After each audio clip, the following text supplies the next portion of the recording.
Salud en directo América de France 24 y Mar Romero Sala está con nosotros en el estudio. Mar, vamos a hablar de Brasil, porque el presidente Jair Bolsonaro opta, como ya lo sabemos, a la reelección y su manejo de la pandemia fue muy controvertido.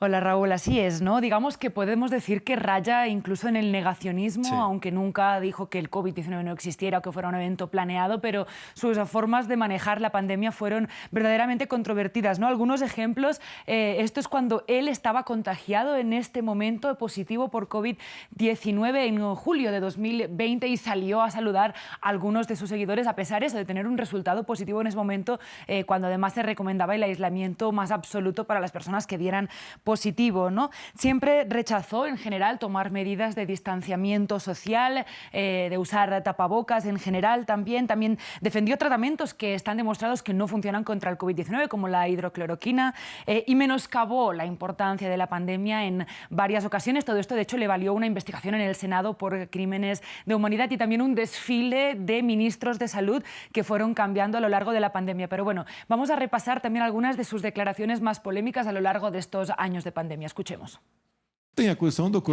Está la cuestión del coronavirus que creo que está siendo sobredimensionada. Después de la puñalada no me va a tumbar una gripita. Então, quem não quiser tomar cloroquina, que não tome. Quien no quiere tomar cloroquina, que no lo haga. Pero no se lo prohíban a la gente contagiada que lo quiere hacer después de una recomendación médica. E depois de uma recomendação médica, eu faço. Eu não vou tomar. No me voy a vacunar, es mi derecho. Ante todo esto, Mar, ¿qué consecuencias tuvo esta gestión de Bolsonaro?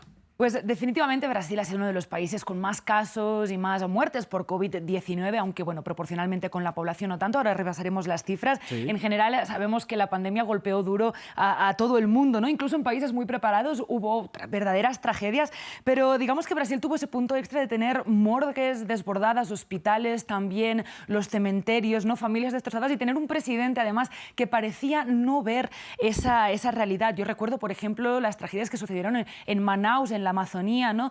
Donde la falta de oxígeno hacía que las personas no pudieran recibir tratamiento contra el COVID-19, personas que podrían haber quizás pues, salido delante de la enfermedad y terminaron pereciendo. Pero bueno, vamos a las cifras. En total, en el país, a día de hoy son casi 35 millones de personas que se han contagiado de COVID-19. Eso respecto a la población son unas 162.000 por millones de habitantes. No es la más alta de América Latina, pero es de las más altas. En cuanto a las muertes, 687.962 personas han perdido la vida por el COVID-19 en el país. Esos son 3.200 también por millón de habitantes. Después de Perú, en la región es la tasa de mortalidad más alta, ¿no? Pero no es solo eso. También había un estudio publicado recientemente por la revista Nature Microbiology que decía que más allá de las cifras, en el propio país, Brasil también había sido un país súper contagiador en la región. Uno de los países que más casos de COVID había exportado. Pues el lugar principal donde los exportó el 65%, Sudamérica también a otras regiones del mundo en menor medida, pero digamos eso, que Brasil fue un centro desde donde salieron muchos contagios y también agravaron así pues, la situación en el resto de la región.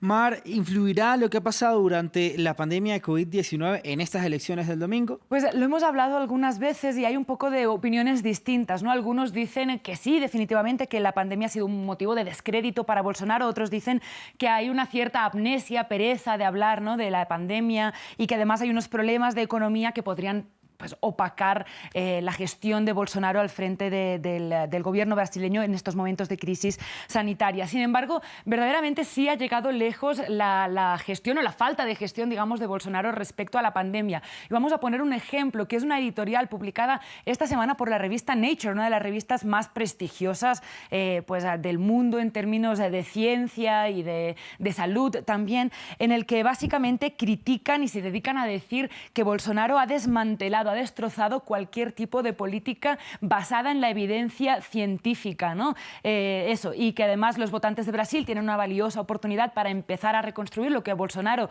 ha demolido y que si pues, logra 4 años más, el daño podría ser irreparable. Reconoce que Lula no es un candidato perfecto, pero digamos que se posicionan muy claramente en contra de Bolsonaro, una revista científica de las más prestigiosas del mundo. Es decir, hasta aquí ha llegado las críticas que ha recibido. Ahora, Mar, hablemos de las propuestas de los candidatos respecto a la salud.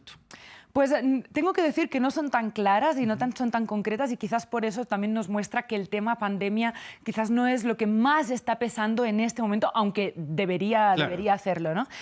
Vamos a empezar por el programa electoral de Lula da Silva.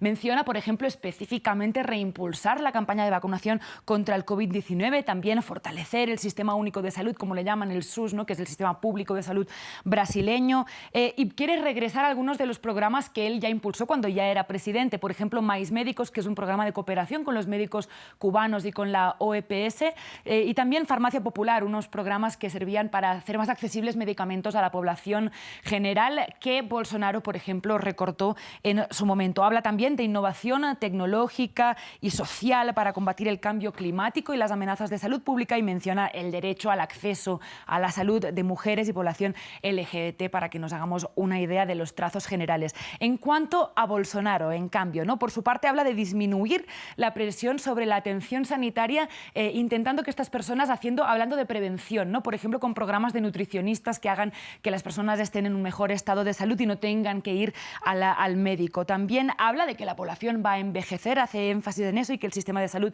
debe estar preparado para el futuro que llega.